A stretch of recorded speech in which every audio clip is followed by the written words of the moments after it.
Hi guys, and welcome back to my channel. Today I wanted to make a very quick video for you showing you some of the newest palettes that have been added to my collection. These are all gifts from subscribers. If you are new here, hello, my name is Rachel and I'm a homeschooling stay-at-home mom. I really enjoy colorful eyeshadow and I do upload several videos every week. Okay guys, I only have 4 palettes to show you today. One of them you already know about, and it is the Christmas Eve palette from Oden. I was absolutely floored, so excited when my subscriber sent me this palette because you know that I had the Merry Christmas for some time. I only bought the one, but I always loved the Christmas Eve. It was simply a matter of how far the funds could stretch. Anyway, the Christmas Eve palette is much more cool toned than the Merry Christmas, and it is just as beautiful. Seriously, so beautiful. Oden is one of my 2 favorite brands. They get everything right as far as formula, color stories, packaging. It's all so beautiful. I love the performance of the formula from the Oden brand, and I think that their color stories are just very interesting, really unique. You can get a lot of very varied and different looks. Their palettes are kind of inspiring, honestly, because they're not expected. I think this palette is absolutely beautiful, and it's a perfect cool counterpart to the Merry Christmas palette. I'm so excited to have this because it would have been extremely easy for my subscriber to just sell it secondhand. These palettes are currently going for 2 to 4 times the original retail price because they're discontinued and they're beautiful, they're really popular. You know the story. If you're in this community at all, you are well aware of how popular these palettes are, and honestly, it's kind of hard to find a listing at all, but when you do, it's usually priced exorbitantly. So I was just so excited and completely surprised and really grateful that somebody gave me this palette, and the video where I'm using it for the first time is carded above for you.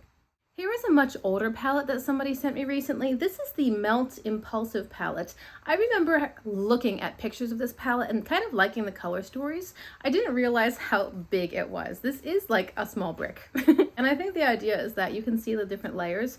I think that the pans were sort of stacked and that's how they decided to orient it. And if you open it up, you can see that, let me show you a side view. You can see that there are steps within the design and then they fit together.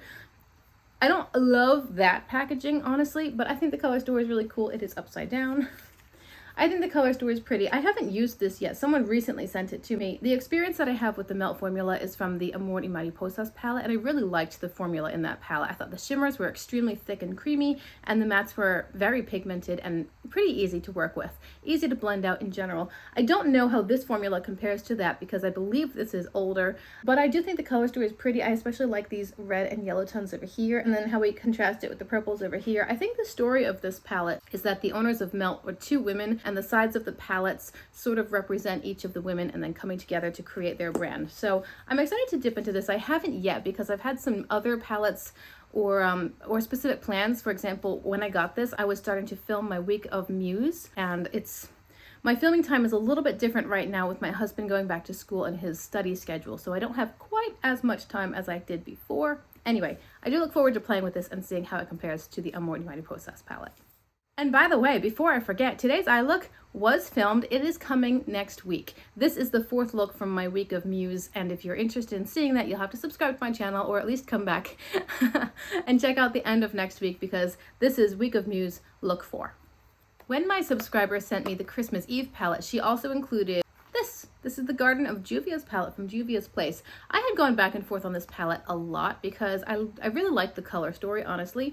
But in my experience with Juvia's Place, which is some of their older palettes, the Warrior, the Festival, older palettes like that, I didn't love the formula, and I found that the shimmers were pretty, we'll say, traditional. Not very exciting, especially when you compare them to a lot of the indie brands' shimmers. Now, I'm pretty sure that Juvia's Place is considered an indie brand. Actually, I'm quite sure of that. Correct me if I'm wrong. Anyway, my friend had this palette and she kept sending me swatches and saying, hey, look at this shimmer. I'm like, oh, it's really pretty. It's not the formula that I remember from the Juvia's Place palettes that I had tried before, and I didn't expect this one. Like, she told me she was going to send me Christmas Eve, but I didn't know that she was sending me this one as well, and I was really excited when I opened the box to see another delightful treasure lying underneath of an already highly anticipated palette.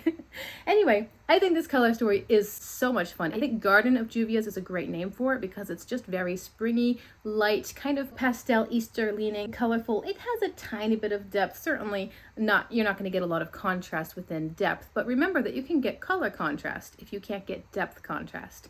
I'm excited to play with this palette, especially the shimmers, because I expect the mattes to be good. The shimmers, I think this formula is updated from the Juvia's Place palettes that I had tried before, and they look to be at least duochromes. A lot of them look very duochromy, so I'm excited to play with it, and I'm really grateful that she sent it to me because she knew that I had wanted to try it, and it was just so thoughtful of her.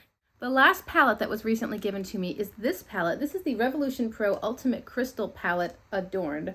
I actually planned on passing this one along, but then when I recently looked at it again, I thought, you know what, this is actually a color story which was kind of calling to me, and I thought that this would be a great palette for travel because it has a little bit of lightness, a little bit of depth, nothing too deep and dramatic. I don't have to take a while to work in a black. You know, I can get some deeper and contrasted looks, but not make it too dramatic or smoky. It has some sparkle, and I think the formula is looking pretty. I haven't actually tried it yet. I did swatch a little bit, and the shimmers looked to be quite nice. You know, nothing amazing or to write home about, but I do think it's pretty. I like that it's a little bit warm and berry toned. I had my eye on some more berry themed palettes, and I kept saying, no, I don't need them. I don't need them. I have so many beautiful eyeshadows, but this one was already in my collection, and I think I had it listed for sale, and it wasn't moving at all. So I thought, you know what, why don't I pull it out and try it out and see what kind of fun I can make with it. I don't know anything about the formula. I think that they are under the Revolution umbrella brand. I mean, don't they have like 20 sub-brands? Anyway, I'm curious to try out this palette right here. And then there is one more that I want to mention to you guys. This one that I'm talking about now is not a subscriber gift. This one I did pick up secondhand for a great price. It is the Sydney Grace On the Horizon palette. It's supposed to be delivered today. It's not here yet, so I'll have to just show you a picture. Anyway, when I was given the Quintessence palette from this same collection, this is when they collaborated with Temptalia, I fell in love with the Sydney Grace formula. I think that the Sydney Grace mattes are my favorite matte formula. The shimmers are amazing. I just slightly prefer the Oden shimmers. So overall, everything Oden, but for mattes only, I think I prefer Sydney Grace a little bit more. So anyway, that's what I discovered when I got the Quintessence palette, and I like the Quintessence palette. It is cool toned. It's got a couple more cool toned gray, purpley leaning neutrals, and then lots of beautiful shimmers. I loved the formula so much that I bought the Tropicolor palette as well. Again, like almost everything, I got it secondhand. And the Tropicolor palette is when they collaborated with the Fancy Face, and it's really colorful. Absolutely so much fun to play with.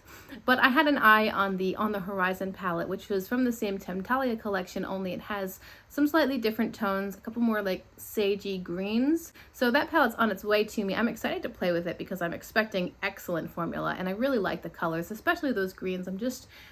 I think it's going to be fun to put the colors together and then pair it, of course, with the other Sydney Grace palettes that I have, and I don't know, should be a good time. So thank you so much for being with me here today. That's it for my video. I hope you've enjoyed it. Remember to check the description box for other information, some playlist suggestions, and keep an eye on my channel for this eyeshadow look coming at the end of next week. And I will see you again in my next video, which is hopefully going to be soon. Bye!